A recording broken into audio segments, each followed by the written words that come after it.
Number 185 ہے۔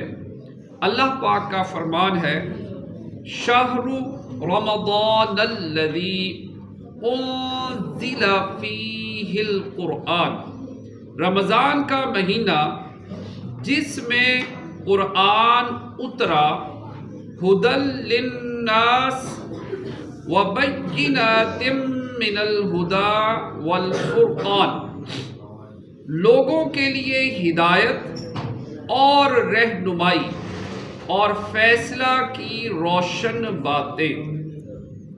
فَمَن شَهِدَ مِنکُمُ الشَّہْرَ فَلْیَصُمْ،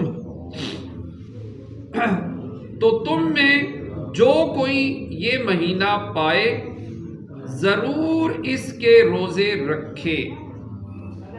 وَمَن كَانَ مَرِيضًا او علی سفر فعدۃ من ایام اخر، اور جو بیمار یا سفر میں ہو تو اتنے روزے اور دنوں میں۔ یرید اللہ بکم الیسر ولا یرید بکم العسر، اللہ تم پر آسانی چاہتا ہے اور تم پر دشواری نہیں چاہتا۔ وَلِتُكْمِلُوا الْعِدَّةَ وَلِتُكَبِّرُوا اللَّهَ عَلَى مَا هَدَاكُمْ وَلَعَلَّكُمْ تَشْكُرُونَ، اور اس لیے کہ تم گنتی پوری کرو اور اللہ کی بڑائی بولو اس پر کہ اس نے تمہیں ہدایت کی اور کہیں تم حق گزار ہو۔ اس آیت میں ماہ رمضان کی عظمت اور فضیلت کا بیان ہے، اور اس کی دو اہم ترین فضیلتیں ہیں۔ پہلی یہ کہ اس مہینے میں قرآن اترا، اور دوسری یہ کہ روزوں کے لیے اس مہینے کا انتخاب ہوا۔ اس مہینے میں قرآن اترنے کے یہ معنی ہیں۔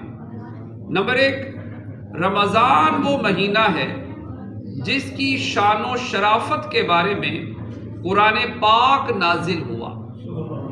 نمبر 2، قرآن کریم کے نازل ہونے کی ابتدا رمضان میں ہوئی۔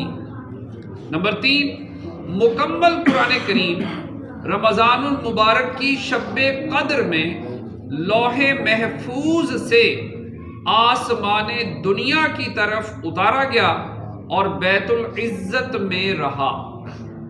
یہ اسی آسمان پر ایک مقام ہے، یہاں سے وقتاً فوقتاً حکمت کے مطابق جتنا جتنا اللہ تعالیٰ کو منظور ہوا جبریل امین علیہ السلام لاتے رہے، اور یہ نزول 23 سال کے عرصے میں پورا ہوا۔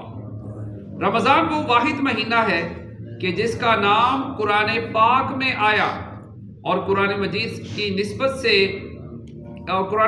سے نسبت کی وجہ سے ماہ رمضان کو عظمت و شرافت ملی۔ اس سے معلوم ہوا کہ جس وقت کو کسی شرف و عظمت والی چیز سے نسبت ہو جائے وہ قیامت تک شرف والا ہے۔ اسی لیے جس دن اور گھڑی کو حضور پر نور صلی اللہ تعالی علیہ وآلہ وسلم کی ولادت اور معراج سے نسبت ہے وہ عظمت و شرافت والے ہو گئے۔ جیسے حضرت آدم علیہ السلام کی روز جمعہ پیدائش پر جمعے کا دن عظمت والا ہو گیا۔ حضرت یحییٰ علیہ السلام کی پیدائش، وصال اور زندہ اٹھائے جانے کے دن پر قرآن میں سلام فرمایا گیا۔ اسی طرح حضرت عیسیٰ علیہ السلام کا اپنی پیدائش، وصال اور زندہ اٹھائے جانے کے دن پر سلام فرمانا قرآن میں مذکور ہے۔ زیر نظر تفسیر میں قرآن مجید کی 3 شانیں بیان ہوئی ہیں۔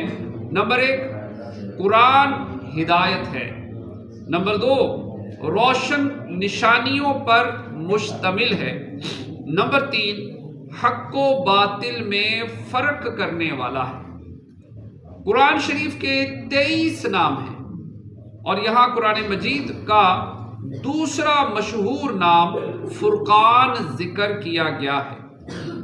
اللہ تعالیٰ نے اپنی عبادت ہم پر فرض فرمائی، لیکن اپنی رحمت سے ہم پر تنگی نہیں کی، بلکہ آسانی فرماتے ہوئے متبادل بھی عطا فرما دیے۔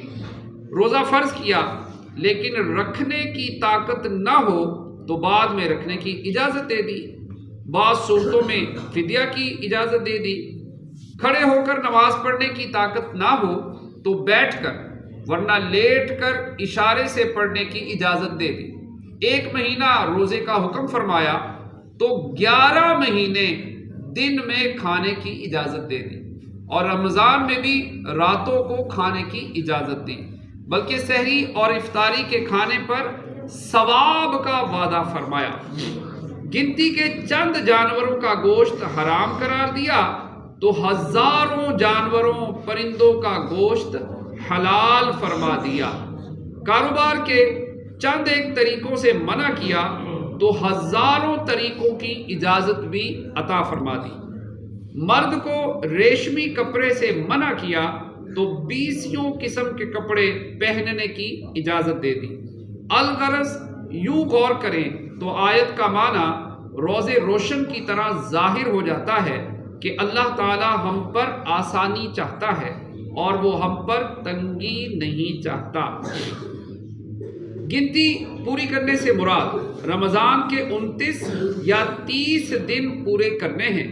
تکبیر کہنے سے مراد یہ ہے کہ اللہ تعالیٰ نے تمہیں اپنے دین کے طریقے سکھائے تو تم اس پر اللہ تعالیٰ کی بڑائی بیان کرو اور ان چیزوں پر اللہ تعالیٰ کا شکر ادا کرو۔ صلو علی الحبیب صلی اللہ تعالیٰ علی محمد صلی